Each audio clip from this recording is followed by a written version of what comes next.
Assalamualaikum warahmatullahi wabarakatuh. Kali ini saya akan menyampaikan koneksi antar materi, yaitu kesimpulan dan refleksi pemikiran Ki Hajar Dewantara.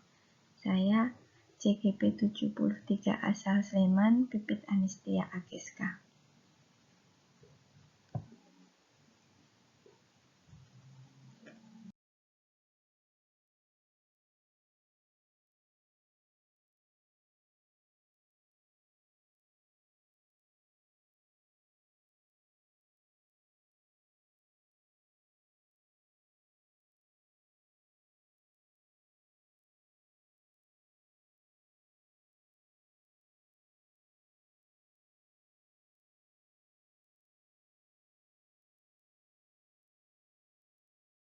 Tujuan pendidikan yang ingin dicapai dari Ki Hajar Dewantara yaitu menuntun segala kodrat yang ada pada anak agar mereka dapat mencapai keselamatan dan kebahagiaan yang setinggi-tingginya, baik sebagai manusia maupun sebagai anggota masyarakat. Oleh sebab itu, pendidik perlu menuntun tumbuh atau hidupnya kekuatan kodrat yang ada pada anak-anak, agar dapat memperbaiki laku hidupnya dan tumbuh kekuatan kodrat anaknya.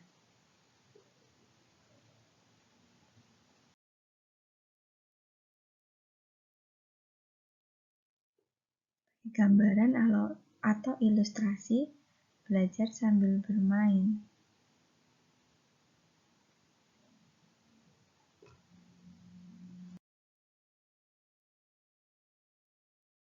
Merdeka belajar berorientasi pada peserta didik melalui pendekatan pendidikan yang holistik.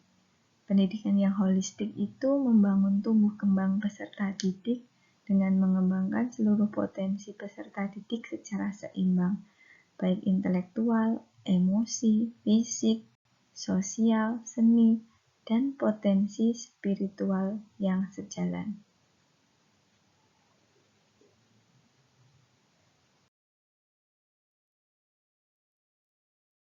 Pemikiran filosofi Ki Hajar Dewantara.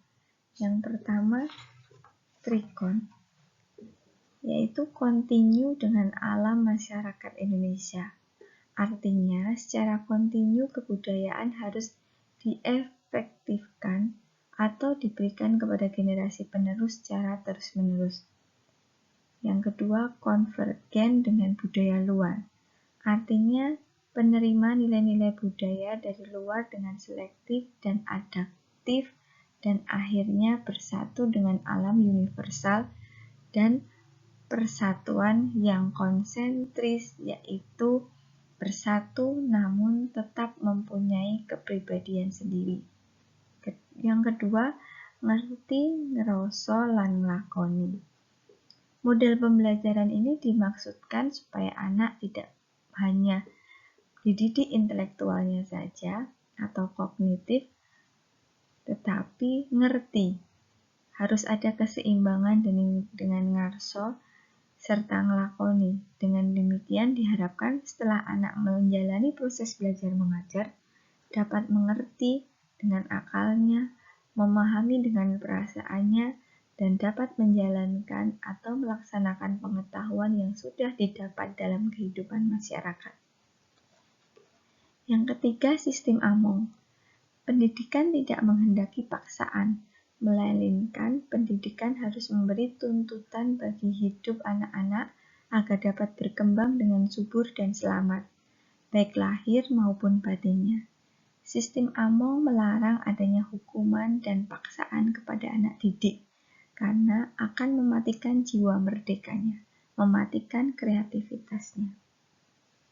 Yang keempat, ing ngarsa sung tulodo ing madya mangun karsa tut wutri handayani.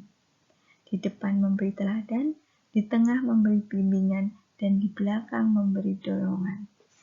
Artinya, kita sebagai guru hendaknya menjadi pribadi yang bermutu dalam kepribadian dan kerohanian. Baru kemudian menyediakan diri untuk menjadi pahlawan. Dengan kata lain, yang diutamakan sebagai pendidik pertama-tama adalah fungsinya sebagai model, sebagai figur keteladanan, baru kemudian sebagai fasilitator atau pengajar. Yang kelima adalah menuntun. Kaum pendidik hanya dapat menuntun tumbuhnya atau hidupnya kekuatan-kekuatan itu agar dapat memperbaiki lakunya, bukan dasarnya, hidup dan tumbuhnya itu. Dari konsepsi tersebut dapat diambil kesimpulan bahwa Ki Hajar Dewantara ingin menempatkan anak didik sebagai pusat pendidikan, memandang pendidikan sebagai suatu proses yang dengan demikian bersifat dinamis, mengutamakan keseimbangan antara cipta, rasa, karsa dalam diri anak. Yang keenam adalah tripusat pendidikan. 3 pusat pendidikan yang memiliki peranan dasar dalam perkembangan anak, yaitu pendidikan di lingkungan keluarga, pendidikan di lingkungan sekolah, dan pendidikan di lingkungan masyarakat.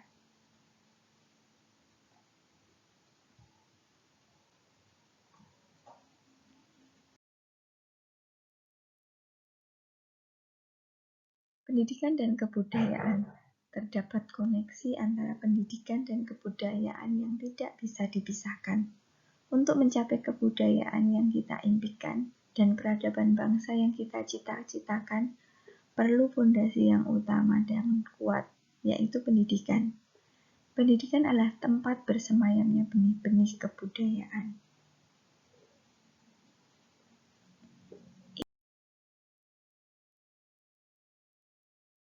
Implikasi pemikiran Ki Hajar Dewantara.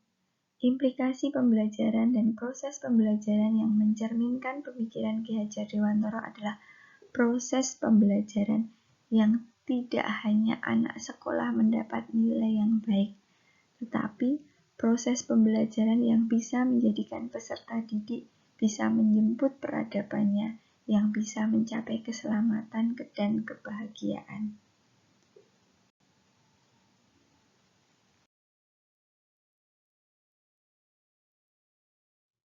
Yang pada akhirnya bisa mencapai profil pelajar Pancasila yang kita harapkan. Profil pelajar Pancasila yang pertama adalah beriman, bertakwa kepada Tuhan Yang Maha Esa, dan berakhlak mulia.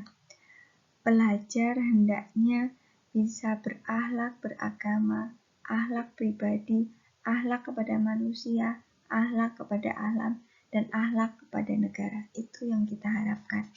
Kedua, berkebinekaan global. Berkebinekaan global, pelajar diharapkan mengenal dan menghargai budaya, berkemampuan berinteraksi interkultural dan interaksi dengan sesama, bisa merefleksi dan bertanggung jawab terhadap pengalaman kebinekaannya. Yang ketiga, gotong royong. Diharapkan pelajar harus memiliki kemampuan bergotong royong, melakukan kegiatan bersama-sama, yang pada kuncinya yaitu berkolaborasi, kepedulian, dan berbagi.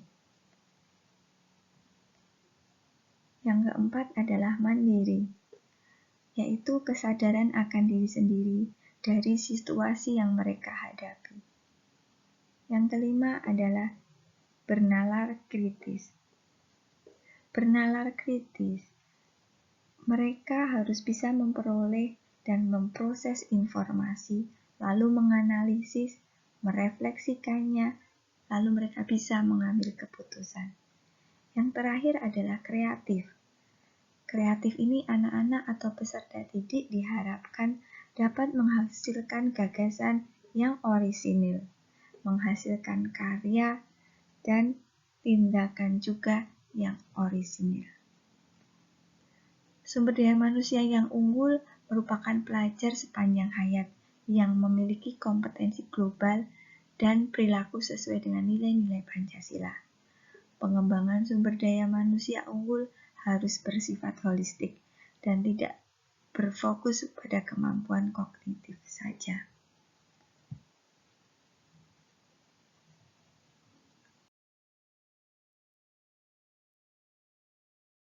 Terima kasih, demikian paparan saya.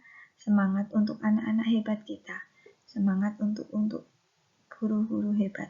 Lakukan perubahan untuk mencapai pelajar Pancasila. Wassalamualaikum warahmatullahi wabarakatuh.